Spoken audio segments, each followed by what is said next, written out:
Meet the Titan Army P2710G gaming monitor. Out of the box, we have LCD warranty, HDMI cable, power adapter, stand, and base. For the ports, ito yung available.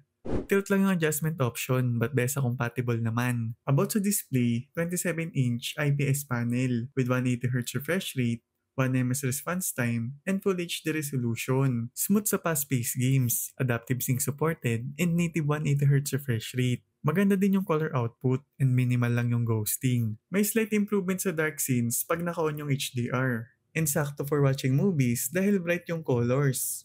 Almost complete din yung option sa OSD menu. May 8 scenario modes, settings for brightness and contrast, meron ding Game Plus kung saan available yung feature enhancement and game aid. As for the build quality, medyo wobbly yung monitor, but hindi naman distracting during gaming or typing. Lastly, may IPS glow, but wala namang backlight bleed.